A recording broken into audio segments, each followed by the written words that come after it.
Good morning dear students. आज हम कक्षा 9वीं का अगला लेसन शुरू करने जा रहे हैं, रात का चौकीदार, जो पूरक पठन है। इसके लेखक है सुरेश कुशवाहा तन्मय। परिचय: जबलपुर मध्य प्रदेश, जन्म जबलपुर मध्य प्रदेश। तन्मय जी कवि के रूप में प्रसिद्ध है। उनकी रचनाएं विभिन्न पत्र पत्रिकाओं में छपी रहती है। प्रमुख कृतियाँ: अक्षरदीप जलाए, बाल कवि संग्रह, कविता संग्रह, छोटू का दर्द, कहानी शेष कुशल है, काव्य संग्रह आदि। गद्य संबंधी लघु कथा। इस पाठ की विधा क्या है? लघु कथा। लघु कथा किसी बहुत बड़े परिदृश्य में से एक विशेषण प्रसंग को प्रस्तुत करने का चातुर्य है। प्रस्तुत पाठ में लेखक ने चौकीदार के माध्यम से जहां इस परेशानी से जुड़े लोगों का ईमानदारी, कर्तव्य निष्ठा को दिखाया है, वही कुछ लोगों की मुफ्तखोरी को दर्शाते हुए जनजागृति करने का प्रयास किया है। यानी यहाँ पर जो है लेखक ने चौकीदार जो होता है, उस चौकीदार के माध्यम से इस पेशे से जो जुड़े लोग होते हैं वो ईमानदारी से, कर्तव्य निष्ठा से काम करते रहते हैं, लेकिन वही कुछ लोग जो होते हैं वो क्या करते हैं, इन लोगों का ठीक से पेमेंट जो देना चाहिए महीने का वो देते नहीं हैं, मुफ्तखोरी को दर्शाते, यानी मुफ्त में काम करवा कर लेते हैं। इस बारे में लेखक ने यहाँ इस पाठ में हमें बताया है और जनजागृति करने का प्रयास उन्होंने किया है। देखो, सबसे पहले हम जो है ये जो चौकीदार व्यक्ति होता है, उस चौकीदार के बारे में हम कुछ जानकारी प्राप्त करेंगे। हम रोज़ रात को इतने शांति से, सुकून से सोते हैं, वो किसके वजह से? तो सिर्फ और सिर्फ ये जो चौकीदार रात भर जागकर हमारी रक्षा करता है, उसके वजह से ही हम शांति से सो सकते हैं। यह व्यक्ति, ये रात के चौकीदारी का काम जो है वो बहुत ही जिम्मेदारी का होता है। चोर, बदमाश रात का फायदा उठाकर चोरी आदि का काम करते हैं। रात के चौकीदार को इन पर नज़र रखनी होती है। रात सबके सोने के लिए होती है। जब हम घर में चैन की नींद सोते हैं, तब यह चौकीदार जो है वो जागकर हमारी रक्षा करता रहता है। वो उसके हाथ में डंडा रहता है, सीटी रहती है उसके पास, और सीटी बजाते, डंडा ठोकते हुए वो क्या करता रहता है? हमारी रक्षा करता रहता है। और कॉलोनी अथवा इलाके में वो चक्कर लगाता रहता है ताकि कोई अप्रिय घटना या अनहोनी ना घटे। रात भर वो पूरी रात जागकर हमें वो सुकून की नींद, उसके वजह से हमें सुकून की नींद सोने का मौका प्राप्त होता है। वैसे देखा जाए तो ये इस चौकीदार का काम जो होता है वो भी कैसे होता है? बहुत ही कठिन होता है। ठीक है बच्चों, तो हम इस लेसन की ओर बढ़ेंगे। दिसंबर जनवरी की हाड़ कंपाती ठंड हो, झमाझम बरसती वर्षा हो या उमस भरी गर्मी की रातें, हर मौसम में रात 12 बजे के बाद चौकीदार नाम का यह निरीह प्राणी सड़क पर लाठी ठोकते, सीटी बजाते, हमें सचेत करते हुए कॉलोनी में रात भर चक्कर लगाते रोज सुनाई पड़ता है। देखो, दिसंबर जनवरी की हाड़ कपाती यानी क्या? कंपाती यानी क्या? हड्डियों में कभी पैदा कर देने वाली ठंडी। देखो, दिसंबर जनवरी का महीना कैसा होता है? अगर हम थोड़ी भी बाहर निकले तो क्या हो जाता है? ऐसे बहुत हमें ठंडी लगती है, बराबर है कि नहीं? हम कांपने उठते हैं। झमाझम बरसती वर्षा, झमाझम बरसती यानी क्या? चमक के साथ हो रही, बिजली के चमक के साथ हो रही तेज वर्षा हो, तेज बारिश हो, या उमस भरी गर्मी की रातें। उमस भरी यानी उष्णता, हवा न चलने की वजह से होने वाली गर्मी। इस गर्मी का अभी लास्ट 2 डेज से हम इस गर्मी का एहसास कर रहे हैं ना। देखो, 2 दिन से कितनी गर्मी बढ़ चुकी है। ऐसी गर्मी की रातें हो। हर मौसम में रात 12 बजे के बाद चौकीदार नाम का यह निरीह प्राणी सड़क पर लाठी ठोकते, सीटी बजाते, हमें सचेत करते हुए कॉलोनी में रात भर चक्कर लगाते रोज सुनाई पड़ता है। निरीह, निरीह यानी क्या, चेष्टा रहित। बेचारा, बेचारा प्राणी सड़क पर लाठी ठोकते, सड़क पर वो क्या करता है, लाठी ठोकता है, सीटी बजाता है। हमें सचेत करते हुए, सचेत करते हुए यानी क्या, जागरूक करते हुए, सावधान सतर्क करते हुए। सचेत यानी क्या, सावधान सतर्क करते हुए। कॉलोनी, कॉलोनी में रात भर चक्कर लगाते रोज सुनाई पड़ता है। कॉलोनी में वो क्या करता है, रात भर चक्कर लगाता रहता है, और उसके ठक ठक की आवाज़ से, और जो उसकी सिटी की आवाज़ है, वो रात भर जो चक्कर लगाता है वो हमें रोज़ सुनाई पड़ता है, हम रोज़ सुनते हैं। हर महीने की पहली तारीख को हल्के से गेट बजाकर खड़ा हो जाता है साहब जी पैसे। देखो वो पूरे महीने, ठंडी हो, गर्मी हो, बरसात हो, अपनी पूरी ईमानदारी के साथ, जब हम देखो इतनी ठंडी में कंबल ओढ़े, चादर ओढ़े, चैन की नींद सो रहे होते हैं, क्योंकि ठंडी के मौसम में चादर ओढ़कर सोने का मज़ा बहुत ही लोगों को अच्छा लगता है। वर्षा हो तो वर्षा में हम सुरक्षा से, बारिश के सीज़न में भी हम सुरक्षा से घर के अंदर रहते हैं। गर्मी का सीज़न हो तो एसी हो या कूलर हो, कुछ भी लगाकर हम क्या करते हैं, ठंडी का एहसास करते हुए हम सुकून की नींद सोते हैं। लेकिन ऐसी परिस्थिति में यह व्यक्ति क्या करता है, ऐसे मौसम में भी, खराब मौसम में भी यह व्यक्ति क्या करता है, मौसम अच्छा हो या खराब हो, ऐसे मौसम में यह व्यक्ति हमारी रक्षा करता रहता है, रोज कॉलोनी के चक्कर लगाता रहता है। और जैसे ही पूरा महीना कंप्लीट हो जाए, पूरा महीना कंप्लीट हो जाने के बाद पहले तारीख को वो गेट हल्के से यानी धीरे से बजाकर खड़ा हो जाता है और कहता है साहब जी पैसे, यानी पूरा महीना जो उसने काम किया है उसके पैसे उसे चाहिए रहते हैं। कितने पैसे, वह उसे पूछता है, जो व्यक्ति है वो उसे पूछता है कि कितने पैसे तुम्हारे हुए हैं। साहब जी 1 रुपया रोज के हिसाब से महीने के 30 रुपये, आपको तो मालूम ही है। वो क्या कहता है, साहब जी 1 रुपया रोज के हिसाब से, यानी रोज का मुझे आपकी रक्षा करने का सिर्फ 1 रुपया ही मैं लेता हूँ, ऐसे 1 रुपये के हिसाब से महीने के 30 रुपये हुए हैं, आपको मालूम ही है, आपको ये बात तो पता ही है। अच्छा एक बात बताओ बहादुर, बहादुर क्या है, उस चौकीदार का नाम है। अभी अच्छा एक बात बताओ बहादुर, महीने में तुम्हें कितने घरों से पैसे मिल जाते हैं। अभी उससे सवाल किया जाता है उस चौकीदार को कि तुम एक बात बताओ कि महीने में तुम्हें कितने घरों से पैसे मिल जाते हैं, ऐसे कितने घर हैं कि जो तुम्हें ठीक ठाक से पैसे दे देते हैं। साहब जी यह पक्का नहीं है, यानी पक्का यानी क्या, निश्चित। साहब जी यह पक्का नहीं है यानी निश्चित नहीं है, कभी 60 घर से तो कभी 50 से। देखो यहाँ पर भी जो घरों का आंकड़ा है वो फिक्स है क्या, कॉलोनी में कितने सारे घर होंगे, लेकिन उन घरों में से सिर्फ कितने, 60 घरों से तो कभी 50 घरों से, यानी कोई तो इसके काम का, उसका जो मुआवजा मिलना चाहिए, उसका जो पेमेंट मिलना चाहिए उसके काम का, वो भी उसे देते नहीं है। इसलिए वो कहता है कभी 60 से तो कभी 50 घरों से। तीज त्योहार पर बाकी घरों से भी कुछ मिल जाता है। तीज त्योहार ऐसे उत्सव के जो दिन है उसमें भी बाकी घरों से मुझे कुछ ना कुछ मिल जाता है। इतने में ठीक ठाक गुजारा हो जाता है हमारा, गुजारा यानी क्या, निर्वाह। इतने में गुजारा यानी क्या, निर्वाह, इतने में ठीक से मेरा निर्वाह हो जाता है। पर कॉलोनी में तो 100-125 से भी अधिक घर है, फिर इतने कम क्यों। अभी उसे सवाल पूछते हैं कि कॉलोनी में तो 100-125 से भी अधिक घर है, इतने सारे घर है, तो फिर इतने कम क्यों। अगर 100-125 घर है तो उसमें से सिर्फ 50 और 60 घरों के लोग ही तुम्हें पैसा क्यों देते हैं, बाकी के लोग तुम्हें क्यों नहीं देते, ऐसा क्यों है। तो फिर तुम उनके घर के सामने सीटी बजाकर चौकसी रखते हो कि नहीं, उसने पूछा। सामने वाले व्यक्ति ने पूछा, उसे तो पहला सवाल पूछा कि इतने कम क्यों मिलते हैं तुम्हें, फिर से वो व्यक्ति पूछता है तो फिर तुम उनके घर के सामने सीटी बजाकर चौकसी रखते हो कि नहीं, यानी जो लोग तुम्हें पैसा नहीं दे रहे हैं, जो लोग पैसा नहीं दे रहे हैं उनके घरों के सामने तुम चौकसी यानी उनके घर की जो रखवाली है, चौकसी यानी क्या, रखवाली, तुम करते हो या नहीं, उसने पूछा। देखो अभी जायज़ है, अगर सामने वाला पैसा नहीं दे रहा हो तो उसके घर की तुम रखवाली कर रहे हो या नहीं कर रहे हो, यह सवाल उस व्यक्ति ने पूछा।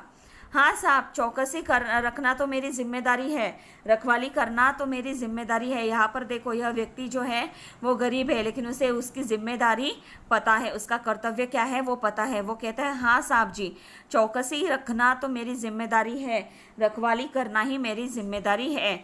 मैं केवल पैसे के लिए ही काम नहीं करता, मैं सिर्फ और सिर्फ पैसों के लिए काम नहीं करता। फिर उनकी चौकसी रखना तो और ज़रूरी हो जाता है।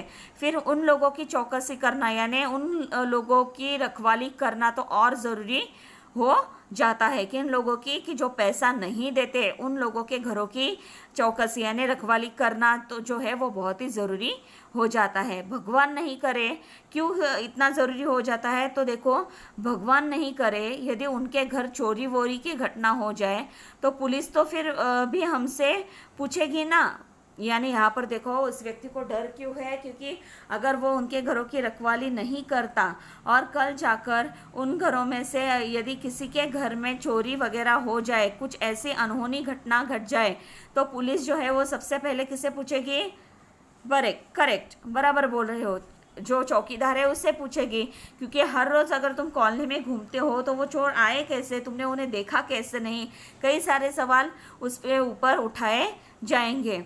और वे भी हम पर झूठा आरोप लगा सकते हैं कि पैसे नहीं देते इसलिए चौकीदार ने ही चोरी करवा दी। और ऐसा भी हो सकता है कि अगर चोर पकड़े जाए तो वो भी कह सकते हैं कि झूठा आरोप उसके ऊपर लगा सकते हैं, चौकीदार के ऊपर, कि ये लोग पैसे नहीं देते इसलिए चौकीदार ने क्या कहा, हमें इनके घर पर चोरी कर लो। ऐसा चौकीदार ने ही हमसे कह दिया, ये लोग पैसे नहीं देते इसके वजह से ऐसा कर दो। ऐसा झूठा आरोप भी चौकीदार के ऊपर लगा सकते हैं। ऐसा पहले मेरे साथ हो चुका है साहब जी।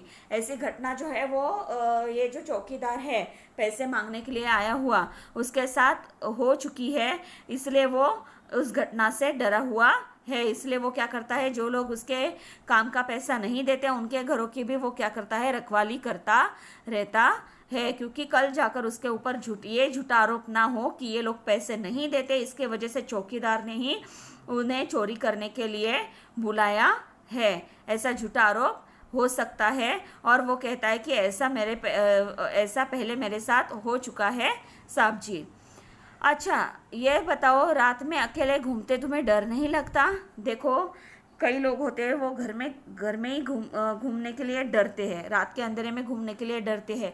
और ये जो व्यक्ति होता है वो कैसे होता है कि जब रास्ते पर कोई नहीं होता, सारी जगह सन्नाटा छाया हुआ रहता है, ऐसे समय में वो अकेला जो है वो घूमता रहता है। इसलिए उसे सवाल पूछा जाता है कि अच्छा ये बताओ, रात में अकेले घूमते तुम्हें डर नहीं लगता, तुम्हें भय नहीं लगता? डर क्यों नहीं लगता साहब जी? दुनिया में जितने जिंदे जीव है सबको किसी ना किसी से डर लगता है। वो कहता है कि डर क्यों नहीं लगता साहब जी, यानी डर क्यों नहीं लगेगा, मुझे भी डर लगेगा।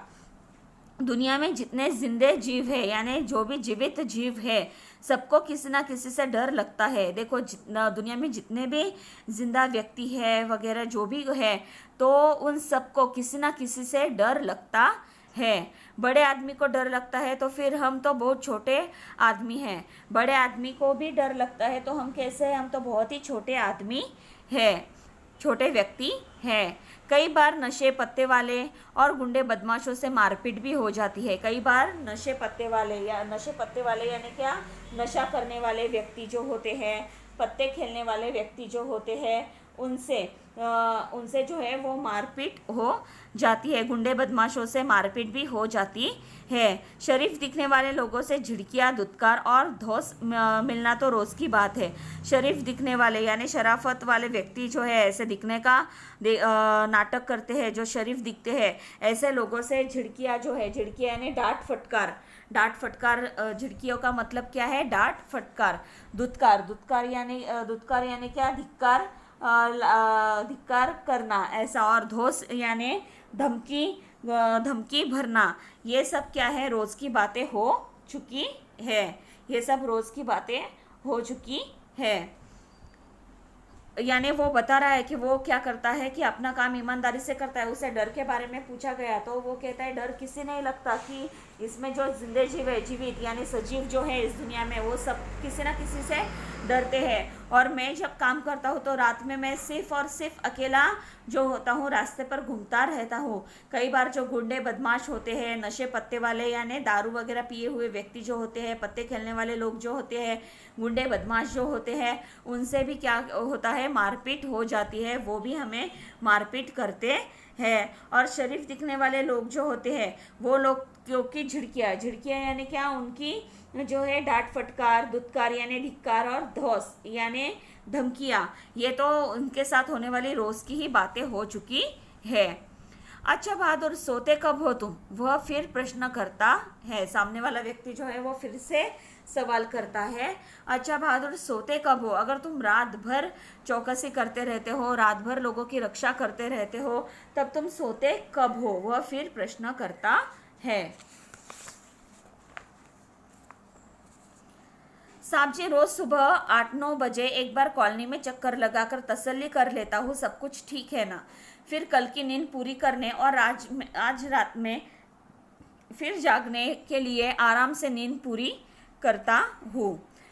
वो कहता है कि साहब जी, रोज सुबह 8-9 बजे एक बार कॉलोनी में चक्कर लगाकर तसल्ली कर लेता हूँ। वो क्या करता है, सुबह 8-9 बजे एक बार फिर से कॉलोनी में चक्कर लगाता है और चक्कर लगाने के बाद जो है वो तसल्ली कर लेता है। तसल्ली करना यह एक मुहावरा है। तसल्ली करना यह एक मुहावरा है। तसल्ली करना का अर्थ होता है समाधान करना। वो अपना समाधान कर लेता है कि सब कुछ ठीक ठाक है, भरोसा यकीन कर लेता है कि सब कुछ ठीक ठाक है। फिर कल की नींद पूरी करने यानी कल रात जो वो पूरी रात भर जगा था उस नींद को पूरी करने और आज रात में फिर जागने के लिए और आज रात फिर से जगे रहने के लिए आराम से अपनी नींद पूरी करता हूँ। आराम से मैं क्या करता हूँ, अपनी नींद पूरी कर लेता हूँ। यानी उसने बताया कब वो सोता है, जब 8-9 बजे के समय पर मोहल्ले में फिर से एक बार, कॉलोनी में फिर से एक बार वो चक्कर लगाता है। सब ठीक है यह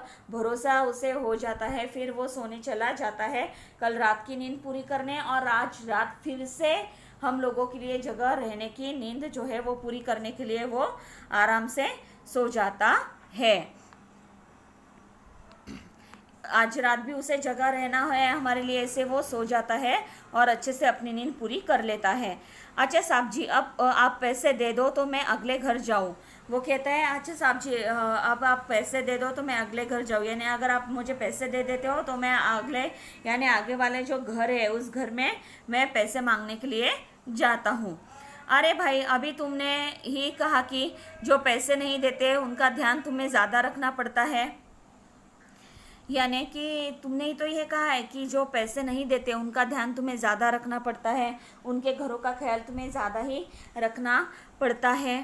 तो अब से मेरे घर की चौकसी भी तुम्हें बिना पैसे के करनी होगी, समझे? तो वो सामने वाला व्यक्ति भी क्या कहता है, तो अब से मेरे घर की जो रखवाली है वो भी तुम्हें कैसे करनी होगी, बिना पैसे के ही करनी होगी, समझे? यानी जैसे तुम बाकी घरों का ख्याल रखते हो, जो पैसे नहीं देते उनका, और ही ज़्यादा जिम्मेदारी से तुम उनके घरों का रक्षा करते हो, रखवाली करते हो, वैसे ही अभी तुम्हें मेरे घर की भी करनी होगी, मेरे घर के भी बिना पैसों की रखवाली करनी होगी। ये बात तुम समझ गए? जैसे आपकी इच्छा साहब जी। उसके ऊपर उसने कुछ भी जवाब नहीं दिया।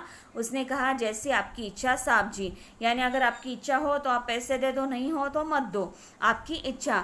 और चौकीदार अगले घर की ओर बढ़ गया और जो चौकीदार होता है वो अगले घर चला गया। ये सामने वाला व्यक्ति भी क्या सोचता है कि कॉलोनी में जितने घर है वो तो उसे पैसे नहीं दे रहे हैं, फिर भी वो क्या करता है, उनके घरों की रखवाली अच्छे से करता है क्योंकि उसके ऊपर कोई ब्लेम ना आए। वैसे ही अभी मैं भी क्या करूँगा कि उसे फोकट में ही काम करवा कर लूँगा। मैं भी उसे पैसे देने वाला नहीं हूँ। उसे वो बता देता है जैसे बाकी के लोग नहीं देते, मैं भी तुम्हें पैसे नहीं दूंगा और तुम्हें मेरे घर की भी वैसे ही रखवाली करनी होगी। और उस पर वो कुछ भी एक भी उल्टा जवाब न देते हुए वो कहते हैं जैसे आपकी इच्छा साहब जी, और वो अगले घर में पैसे मांगने के लिए आगे बढ़ जाता है।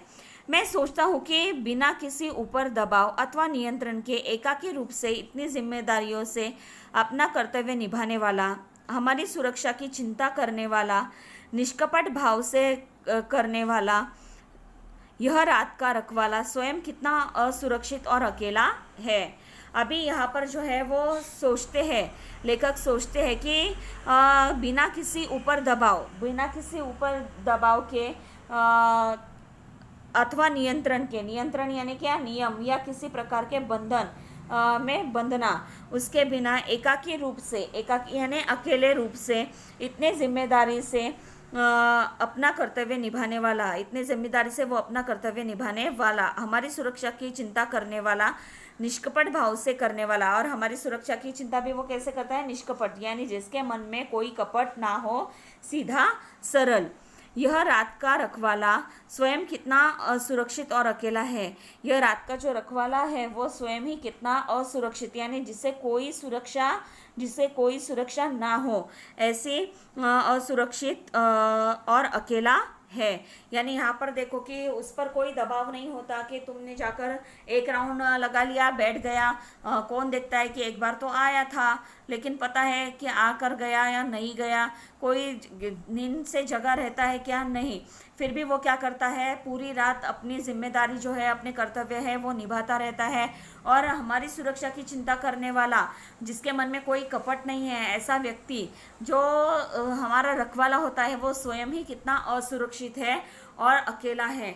देखो क्यों ऐसे कहा गया है, क्योंकि रात के समय अगर कोई गुंडे बदमाश भी आ जाए तो ऐसे समय में वह कैसे होता है, अकेला होता है। अगर दो लोग भी हो और ये अकेला भी हो और सामने वाला एक व्यक्ति भी हो बदमाश और ये अकेला भी हो, फिर भी क्या होता है, वह व्यक्ति इसे पीटता है। जो नशा करने वाले लोग हैं, पत्ते खेलने वाले लोग होते हैं, उनको अगर हटक देता है तो वो लोग भी क्या करेंगे, इसे जो है वो मारेंगे, पीटेंगे।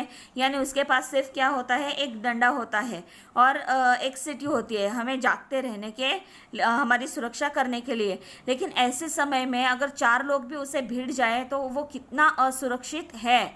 यानी हमारी सुरक्षा वो कैसे उठा रहा है, खुद को असुरक्षित रखकर वो हमारी रक्षा कर रहा होता है और अकेला कर रहा होता है। मैं रात भर ऊहापोह में रहा यानी क्या, उधेड़ बुन में रहा। ठीक से नींद भी नहीं आई, लेखक को ठीक से नींद भी नहीं आई।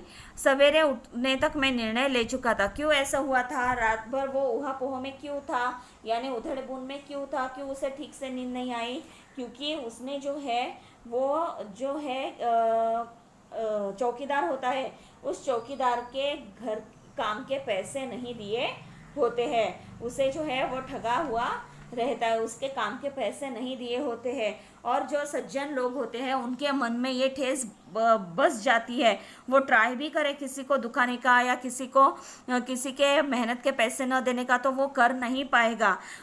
इसी वजह से लेखक को नींद नहीं आई। सवेरे उठने तक मैं निर्णय ले चुका था, मैंने डिसाइड कर लिया था। मैंने चौकीदार को बुलाया, लेखक ने चौकीदार को बुलाया, उससे कहा, मेरे घर की चौकसी करने का तुम्हें पूरा मेहनताना मिलेगा। मेरी घर की जो रखवाली है वो करने का तुम्हें पूरा मेहनताना यानी पारिश्रमिक, यानी जो धन किसी को कुछ परिश्रम करने पर मिलता है उसे कहा जाता है उसे कहा जाता है मेहनताना, कि जो कार्य करने पर उसे जो है वो परिश्रम करने पर जो धन मिलता है उसे कहा जाता है मेहनताना।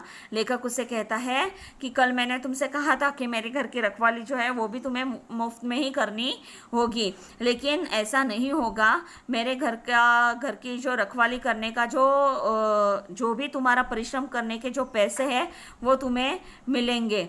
चौकीदार ने सलाम किया और चला गया। चौकीदार में और कुछ नहीं कहा, उसने लेखक को सलाम किया और चला गया। मैंने चैन की सांस ली और उसके प्रति श्रद्धा बढ़ गई।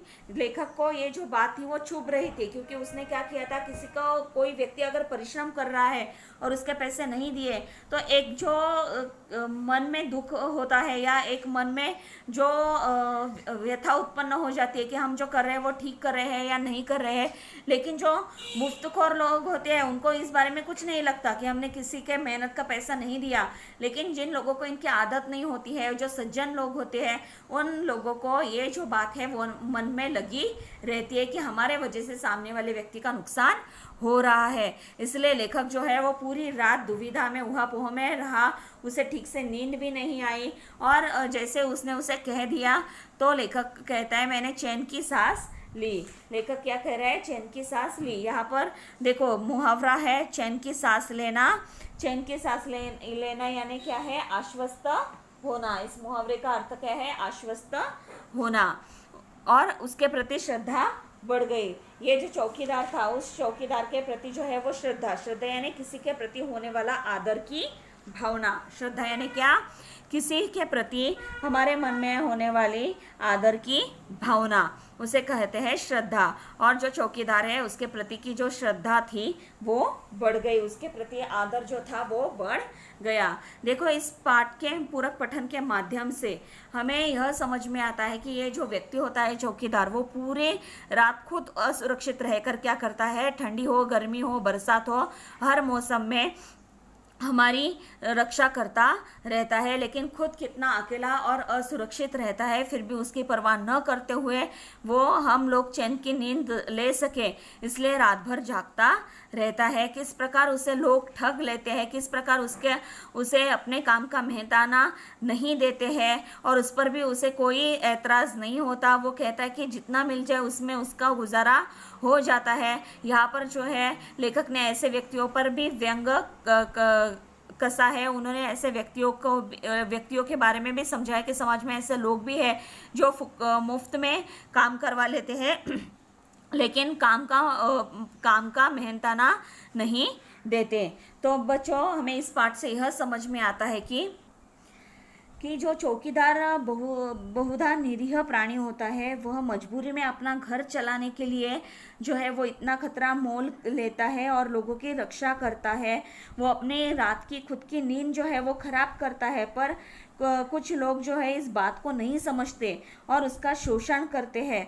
प्रस्तुत पाठ में एक ऐसे ही ईमानदार, कर्तव्यनिष्ठ एवं सीधे साधे चौकीदार का चित्रण लेखक ने किया है, जिसे लोगों की झिड़कियाँ, धुतकार और धौंस तो मिलता ही है, लेकिन लोग जो है उसका शोषण करने को भी नहीं चूकते। उसका जो मेहनताना है वो न देने को वो नहीं देते हैं। इस पाठ के माध्यम से चौकीदार, इस पाठ के माध्यम से हमें ये समझ में आता है कि कर्म ही पूजा है तथा कर्तव्य निष्ठा से बढ़कर और दूसरा कोई धर्म नहीं है।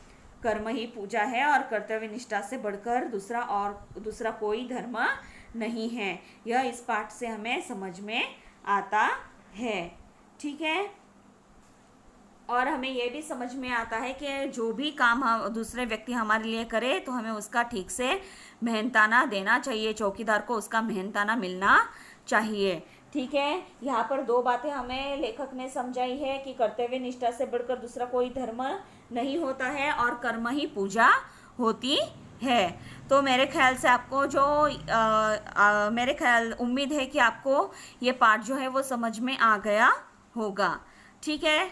आपको क्या करना है, इस पाठ के नीचे जो क्वेश्चन आंसर दिए गए हैं नेक्स्ट पेज पर, उसे सॉल्व करने हैं। ठीक है। नोटबुक में ये लिखने हैं। कृतियाँ पूर्ण कीजिए, ये संजाल पूर्ण करना है आपको। उसके बाद नीचे दिए गए अनेक शब्दों के लिए एक शब्द लिखिए। इसी प्रकार अन्य 5 शब्द बनाकर अपने वाक्यों में प्रयोग कीजिए। इसकी तरह आपको अन्य और 5 बनवाने हैं और अपने शब्दों में लिखना है। घटना के अनुसार वाक्यों का उचित क्रम लगाइए। कौन सी घटना पहले हुई थी, उसके बाद ऐसे घटना का क्रम आपको लगवाना है। कारण लिखिए, ये आपको लिखना है। और लूट डकैती करने वालों ने चौकीदार से मारपीट की, यह समाचार पढ़कर मन में आए विचार लिखिए। यह स्वमत पर आधारित प्रश्न है कि आपके विचार क्या है इस बारे में। यह आंसर आपको 8 से 10 पंक्तियों में लिखना है। तो प्रश्न पहला से लेकर संजाल कृतियाँ पूर्ण कीजिए, दूसरा, तीसरा और ये चौथा, ये सारा आपको किस में लिखना है, नोटबुक में लिखना है। ठीक है। ये नोटबुक में लिखना है। और भाषा बिंदु, निम्नलिखित वाक्यों में से सर्वनाम एवं क्रियाएं छांटकर भेदों सहित लिखिए तथा अन्य पाठ्यपुस्तक से खोजकर नए वाक्य बनवाइए। ये जो सवाल है ये आपको टेक्स्ट बुक में ही सॉल्व करना है। ठीक है। सेकेंड वाला भी, निम्न में से संज्ञा तथा विशेषण पहचान कर भेदों सहित लिखिए तथा अन्य पाठ्यपुस्तक से खोजकर नए वाक्य बनवाइए। ये जो है आपको यहाँ खोजकर यहीं पर लिखना है। ये जो है वो टेक्स्ट बुक में ही आपको यहाँ पर लिखना है। ठीक है। उम्मीद करती हूँ आपको ये जो पाठ है जो रात का चौकीदार वो अच्छा भी लगा होगा और अच्छे से समझ में भी आया होगा। ठीक है, तो हम यहीं पर रुकते हैं। आपको जो होमवर्क दिया है वो कंप्लीट करो। ठीक है, धन्यवाद।